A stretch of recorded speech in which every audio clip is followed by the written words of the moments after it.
আসসালামু আলাইকুম, welcome back to my channel. আজকে রেসিপি হচ্ছে ডিম এবং আলুর পাতলা ঝোল। তো এভাবে ডিম আলুর পাতলা ঝোল খেতে অসাধারণ, ছোটো বড়ো সবাই পছন্দ করবে। আশা করি আপনাদের ভিডিওটা আজকে খুবই ভালো লাগবে। ভালো লাগলে আমার চ্যানেলটি সাবস্ক্রাইব করে রাখবেন।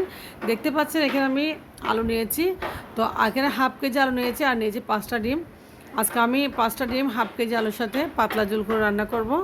আর বিশেষ করে এগুলো আমি ধুয়ে নিয়েছি ফ্রেশ করে ডিমগুলো, যেহেতু দোকান থেকে কেনা ডিম। আর সিদ্ধ করার আগে ডিমগুলো অবশ্যই ভালো ধুয়ে নেবেন।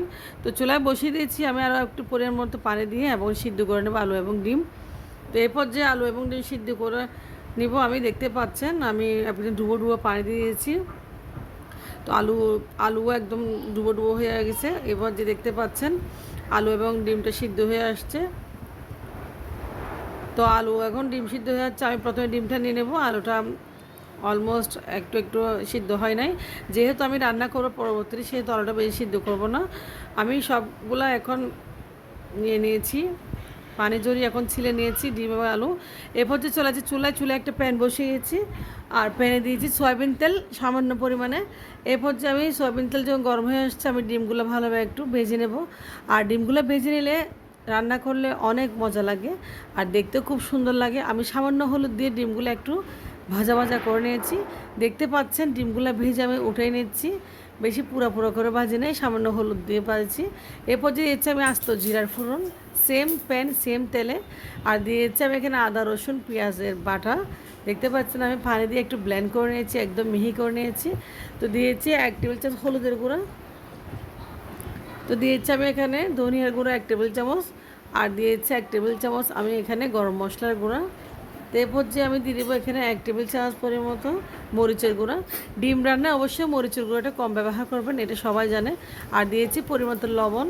তো সবাই ডিম রান্না করতে পারে, বাট যার যার মতো তাই রান্না করে।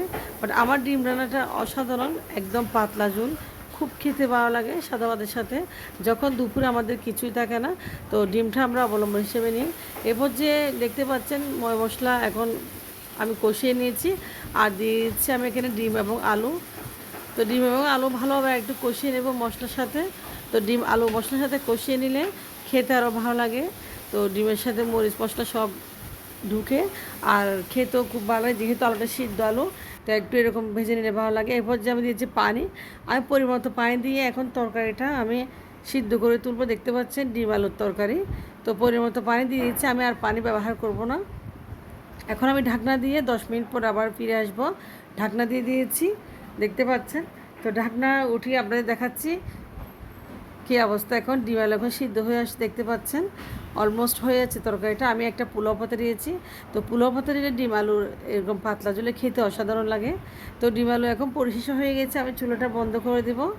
দেখতে পাচ্ছেন খুব সুন্দর একটা কালার আসছে। তো আপনারা ভালো থাকবেন, আমার জন্য দোয়া করবেন। আসসালামু আলাইকুম, আল্লাহ হাফেজ।